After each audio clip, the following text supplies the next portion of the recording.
to the officers and men of the Philippine National Police, to the officers and men of the Armed Forces of the Philippines, akong makigsuunan, mga igsuuna kong moro, mayong hapon kaninyong tanan. Could you kindly, forgot it, sorry.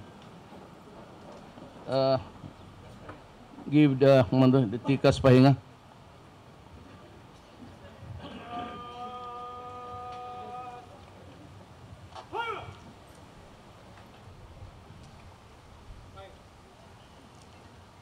You know, we have the challenge of our generation. Every generation has always issues to meet. The enormity of the problems and challenges of the country are so great that if I cannot have your cooperation and support, this republic will just wither and wilt. Alam mo, this is the only country, with the exception of Mexico, na yung mga droga mismo niluluto niyan sa loob ng prisuhan. Precisely, hindi na nga natin pinatay, we surrender the body, the physical body, to the prosecutors and to the courts para maparusahan yung nagkasala. At dito lang na may mga tao na napunta sa kulungan precisely for manufacturing shabu. At pagdating doon sa loob, to manufacture again, to plunder the country. Paano? How can you call this government functioning kung ganon ang nangyayari? Kaya ang droga is being directed, the distribution, mismo sa loob. And the drug lords are there having their hay time, and they are enjoying their stay. They do not need to go out because they can order anything from the outside into the prison to enjoy life. May mga tao na always compromising with the basic fundamentals of life. Alam mo itong mga bleeding hearts, they look at the penal laws as a corrective measures. Kaya sabi nila deterrence. Hindi naman, wala namang na-discourage na pabibili ng shabu. Wala bang po yung discourage mag-kidnap? Wala bang po yung discourage nag-hold up, nag-rape? Nga naman. So it has not deterred. Paano ma-deter kung hindi mo nga pinapatay? We have 1,000 and they call it deterrence kasi nandyan yung death penalty noon. And yet, sabihin ng mga, well, of course, yung mga ibang pare, hindi naman lahat, mga obispo, you know, despite the fact that there is the death penalty law existing at that time, it never deterred the criminals from committing their acts. But of course, because we never implemented the law. Wala ngang pinapatay, so paano sila ma-deter? Now, the other side of the fundamental principles of criminal law is retribution. Ito, baka sakali matakot ka kasi nandyan yung death penalty. Ito, hindi ka na kailangan matakot. Talagang mamamatay ka, matakot ka o hindi. Because this part of the law says, it is retribution. Magbayad ka sa ginawa mo to the community. Diyan kami nakaka-diferensya eh. Because they say that it does not deterred. Eh nandiyan nga yung criminal law, wala namang ginagawa kasi walang pinapatay. So walang trabaho yung plug doon sa electricity sa Meralco para kung kirig ka. Na itong retribution, magbayad ka. Dito ako. Pero pagka nandiyan nasa... ikaw na ang masama.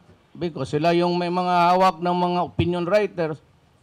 And they think that it is better to cramp them inside the jail and do crime again. Pag hindi naka-eskapo, pinaglalaroan lang ang Pilipino. Diyan tayo hindi magkaintindihan. That is why I am asking for the reimposition of the death penalty so that I can hang them. Retribution. Kaya na-discourage kang mag-commit ng crime o hindi, iyo yan. Basta nagkasala ka for serious, heinous crimes like drug-related crimes. Ngayon ka lang makita dito na ang mga tao sa mundo are reduced to animals. Wala noon yun. Yung droga, wala yan. Before the advent of marijuana, lahat na, wala yan. I mean, they rape before, but bestial instincts. But ang mga biktima nila, dito 1 year old, 3 months old, nire-rape, pinapatay, anak ka ng... Tapos sabihin nila, wag yung death penalty kasi inhuman. Ano pa bang makita po inhuman killing an 18-year-old child, raping her? Because drugs has reduced the human being to the bestial stage. Parang mga animal na. Yan ang hindi naintindihan ng iba. But we in government, ako man, I was a practicing lawyer then, I was used to defend my clients. Pero sa totoo lang yung mga ganon, sabi ko ayoko. Noon ko ayoko. When I was a fiscal, I was the very pinaka-stricto ako. Lalo na yung droga pati yung drug-related cases. Kasi alam ko wala ng pag-asa tong mga... And that is why I said, you continue. Remember again, because itong press, media are up to slant. Tawag nila yan, slant. Ang imong diretsong sulti ilan ng slant. Or kung sa TV ka, angling.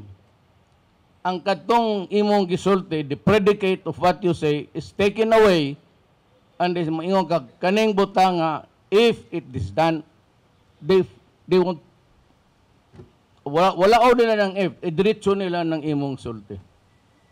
That's why I do not respond to questions again, ever, until the end of my term.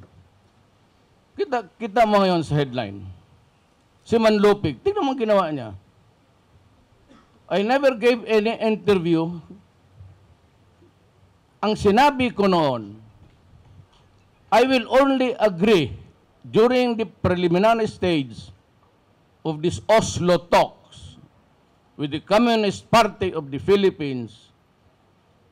Kung dito sa Pilipinas, I will give the leaders, the Tiamson spouses, a free conduct pass outside to allow them to take part in the talks. But there will be no mass release of the NPA sa ating custody ngayon. They will only be released if things go good, fine, then baka sakali, if they are ready to surrender the arms and resume their normal role in the society, mainline, then I might consider with Congress amnesty. Amnesty is given to a group of persons. Pardon, isa-isa lang. Yan ang sinabi ko. Wala akong sinabi na i-release ko lahat. Never said that. Abogado ako, fiscal ako, and yet, the penchant to slant story. Sila yan eh. Sila yung mga bunganga, sila yung kanilang laro ito. They would always place you in the bad light. Sa trabaho natin, these are my orders and listen very carefully. Pag nakaikwentro mo ang kriminal, ask him to surrender. Unless the fight is going on. Or you might want to identify yourself, was just accost him, arestado ka, gobyerno ako.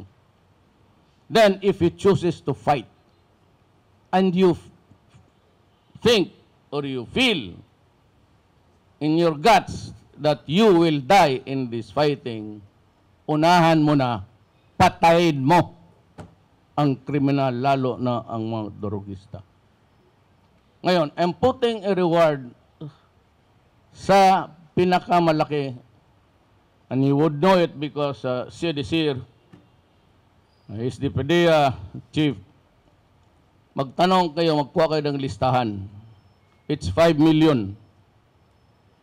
Pag nag-put up siya ng sa buhay ko, 50 million, I will put 60 million.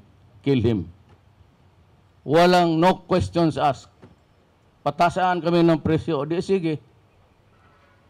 If they put up 100 million, I will give you 150. Slaughter them. And I will be happy and I will give you a promotion on the spot. From PO1 to General kaagad. Wala na dagang istorya.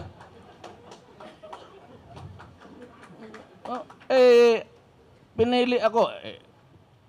During the campaign, I never hid anything. I said what I wanted to say.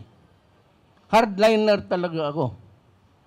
But you know, sometimes, especially yung intelligence community, yung NICA doon yan, kanilang building ba yan?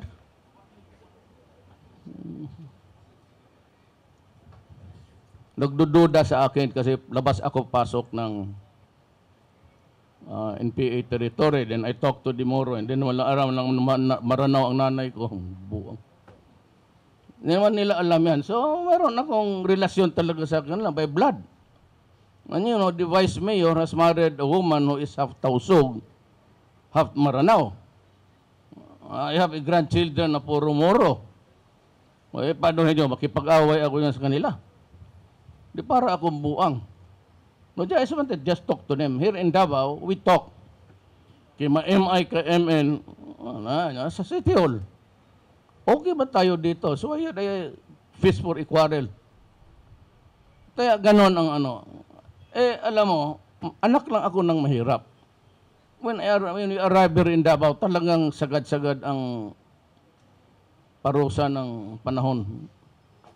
Kaya yung dimensions ko is, I am a socialist. I am not a member of the Communist Party. Malayo yun doon. Socialist is just a political thinking of how to distribute the wealth of the nation. Yan ang tandaan ninyo. Wala akong, I am 100% on one. My father was governor here when Davao was only one. Maraming Davao na ngayon. I was a prosecutor of the rebels and the military and the police. Yun lang ang tatlong kaso ko noong piskal ako. And I was fair to everybody. Bakit ako maging komunista? Bakit ako maging doon sa kabila? And why would I dare run for the presidency kung ganun ako ka tingin ko pagkatao ko would not, when I am not up to the demands of the presidency. Yan ang kapahirap natin. So, dito sa Mindanao, we have a serious problem. We have a rebellion to France. We are now talking to them. And per our agreement dito sa Davao, sabi ko sa MIMN, magkaisa na lang kayo, then we will try to sort out if we can have a republic that is federal type or whatever arrangement that would address the historical injustice committed against the Moro people. You know why? In 1521, when Magellan landed and Leyte, bringing with him Christianity, Mindanao was already Islam dito, ahead by almost 100 years. Ipinilit lang kasi ng Amerikano pati Espanyol itong Mindanao. Mindanao belongs to a different sultanate noon. Iba yung sultan nila dito at iba yung sa Bisaya dito. And they say Lapu-Lapu was a Muslim. I think so. Kasi sila ang nauna. But they were overwhelmed. Why? Wala man silang, ang mga natibo dito na walang kanyon. Walang muskets. Those were the rifles of the times. Wala silang gunpowder. And with the might of arms, everybody succumbed. Kaya tayo ganito. Well, most of the Visayas embraced Christianity, but religion is not the issue here. Ngayon, ganito yan. Pag sa trabaho kayo, either the military or the police, just stick to the rules at sabihin mo lang sa akin ang totoo. Kung ano ang nangyari. Do not lie to me. Bahala na ako. If there is an order for you to hunt the drug people and they are killed, I'm sure they will be. You just tell me the truth. Ako na, turo mo na lang. Si Duterte, si Mayor.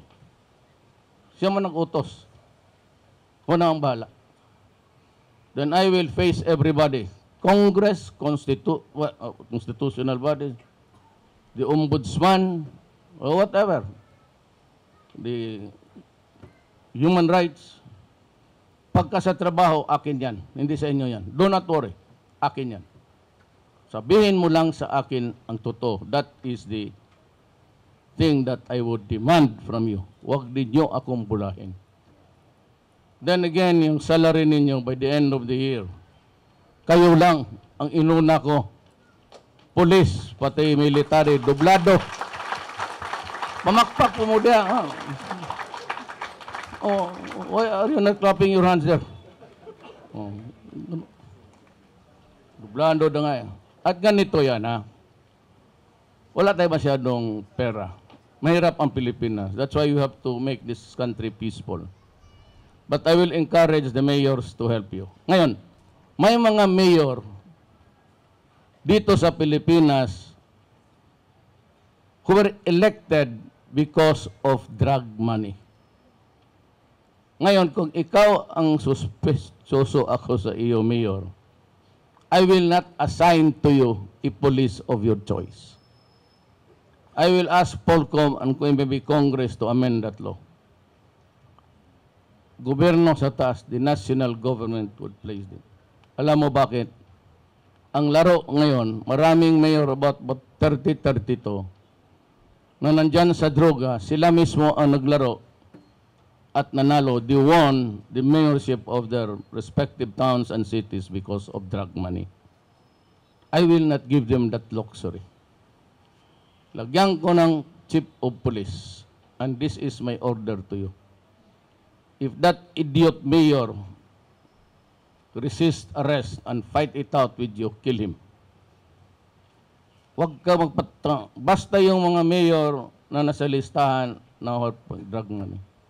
Ilagay kita dyan, wala kang gawin, maghanap ka ng paraan, mahuli mo yung yawa na yun.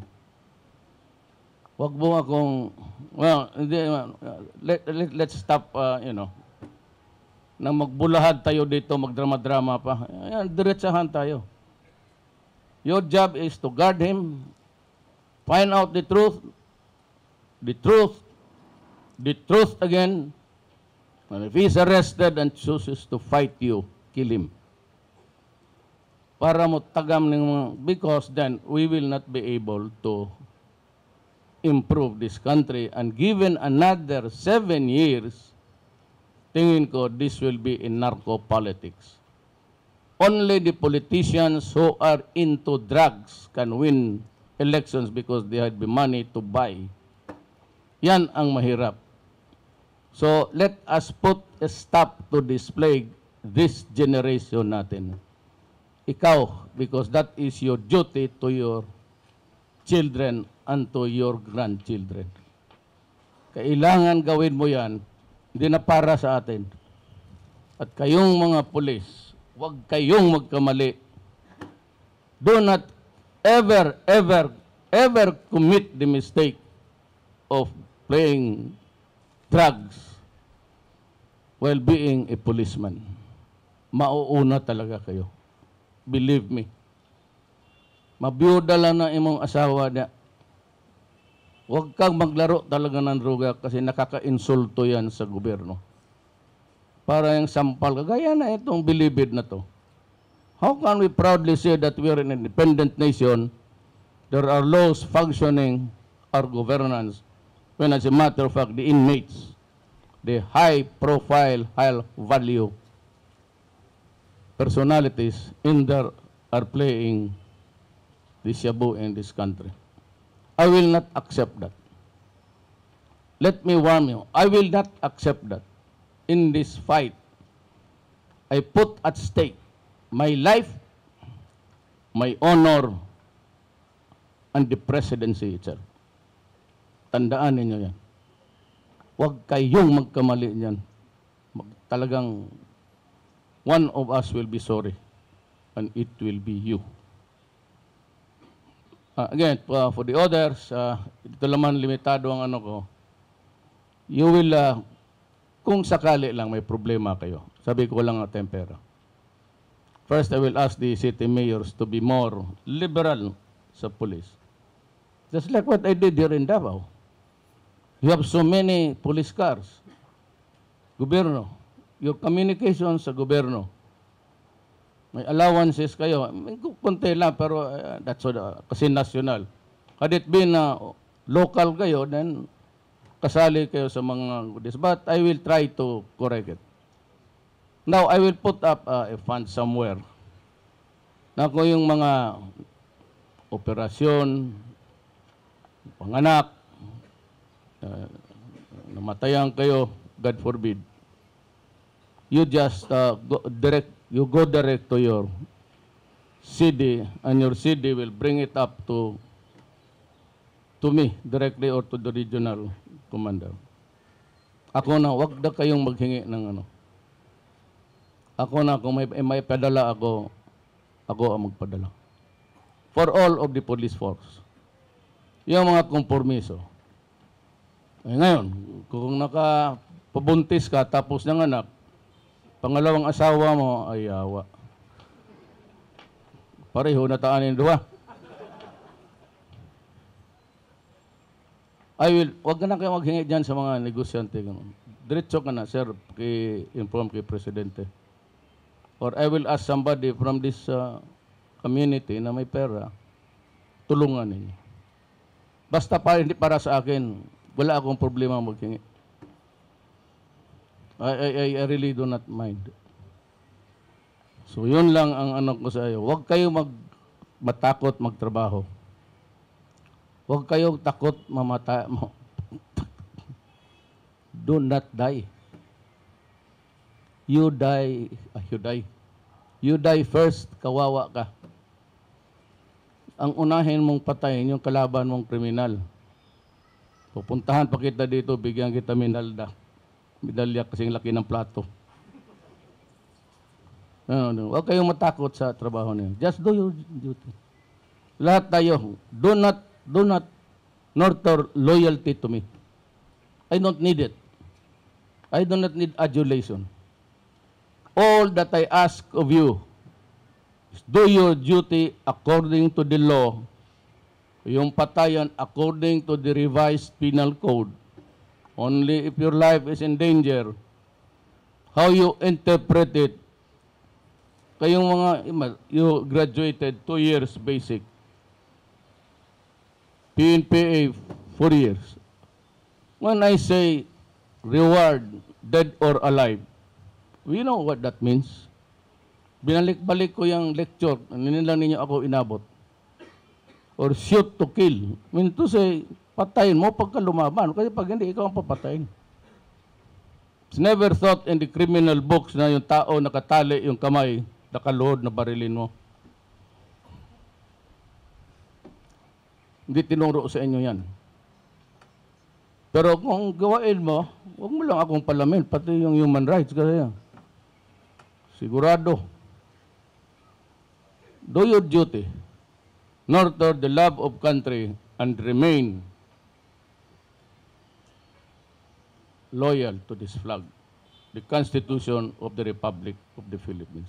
Maraming salamat po. Thank you for the warm and inspiring words, President-elect Rodrigo R. Duterte.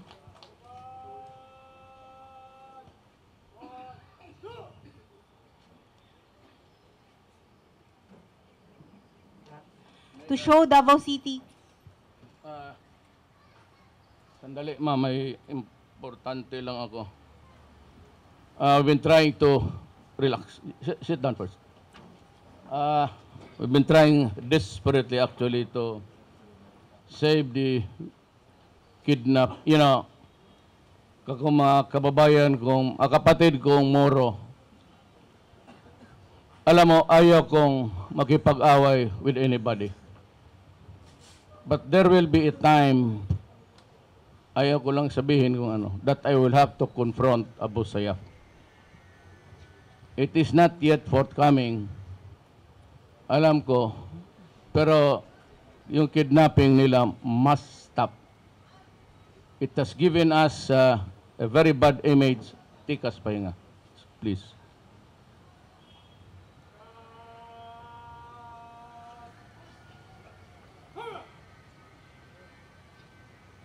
And if you are magkadugo-dugo man tayo dito, di sabihin mo sa kanila, yung hindi pa pumasok doon, huwag ka na yung pumasok because there will be a reckoning of what really happened.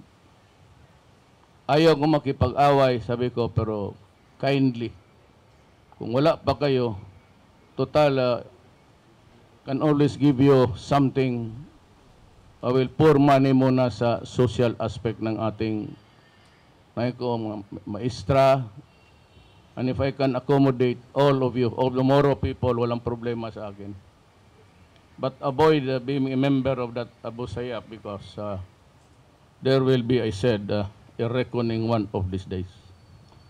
I was, we were able to negotiate. But apparently, yung lalaki, yung kidnap na Italian sa Abu Sayyaf, Norwegian, hindi pa raw naka-cross because of the rough seas, I was told. I don't know if this is true, but we were able to negotiate for the release of Marites Flor, yung babae, the 38-year-old Filipina kidnap victim.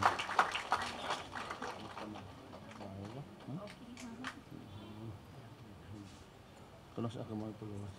Kaganina mo daw. Ang kauban mo. I-release daw nila. Wala po kay Balo kaganina na nagkurat na lang kung magipukaw ko nila na gising-gising ihatid kita. And also instrumental in the release here is Secretary Jesus Doresa sa ating Peace Process Panel. Ay, si Governor Sakurtan ang nitabang sa ato.